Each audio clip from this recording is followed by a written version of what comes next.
الشيطان الرجيم بسم الله الرحمن الرحيم تكاد تميز من الغيظ كلما ألقي فيها فوج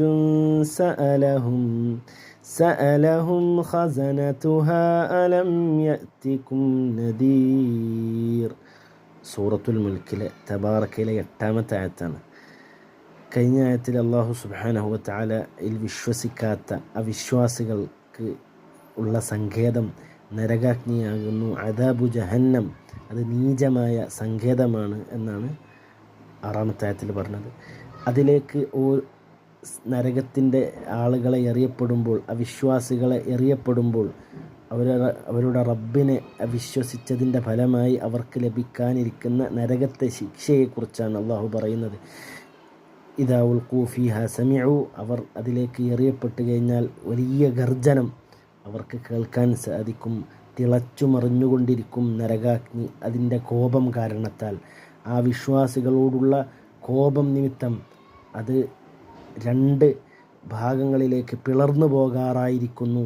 തകാദു തമയ്യസു മിനൽ ഗൈൽ, അതിൻ്റെ അങ്ങേയറ്റത്തെ കോപം കാരണം, ദേഷ്യം കാരണം റബ്ബ് കൽപ്പിച്ചത് പ്രകാരം അവൻ്റെ ശിക്ഷ നടപ്പിലാക്കുന്നത്, അതിനെക്കുറിച്ചാണ് അല്ലാഹു സുബ്ഹാനഹു വ തആല പറയുന്നത്, നരകത്തിൻ്റെ കോപത്തെക്കുറിച്ച്. കുല്ലമാ ഉൽഖിയ ഫീഹാ ഫൗജുൻ, ഓരോ സംഘങ്ങളും അതിലേക്ക് നരകത്തിലേക്ക് എറിയപ്പെടുമ്പോൾ സഅലഹും ഖസനതുഹാ, ആ നരകത്തിൻ്റെ സബാനിയത്ത്, ആ മലക്കുകൾ, നരകത്തിന് കാവലായി നിശ്ചയിച്ച മലക്കുകൾ അവരോട് ചോദിക്കും.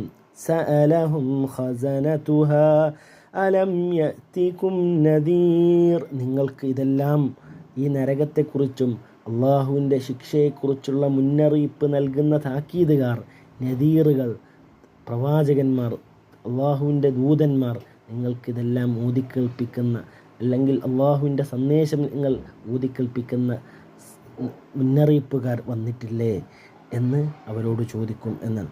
അപ്പോൾ നരകത്തിൻ്റെ ഭയാനകതയാണ് ഈ ആയത്തുകളിലൂടെ എല്ലാം അള്ളാഹു സുബ്ഹാനഹു വ തആല ഓർമ്മിപ്പിക്കുന്നത്. അള്ളാഹുവിൽ വിശ്വസിക്കാത്തവർക്കുള്ള പരലോകത്തുള്ള അവസ്ഥയെക്കുറിച്ചാണ്. അവർ നരകത്തിൽ കെടുന്നെറിയപ്പെടുകയും അവർ കഠിനമായ നരകത്തിൻ്റെ കോപമാണ് ഈ ആയത്തിലൂടെ നമുക്ക് മനസ്സിലാക്കാൻ സാധിക്കുന്നത്. അള്ളാഹു സുബ്ഹാനഹു വ തആല കാത്തുരക്ഷിക്കുമാറാകട്ടെ, നരകത്തിൽ നിന്ന് നമ്മെ കാത്തുരക്ഷിക്കുമാറാകട്ടെ. ആമീൻ.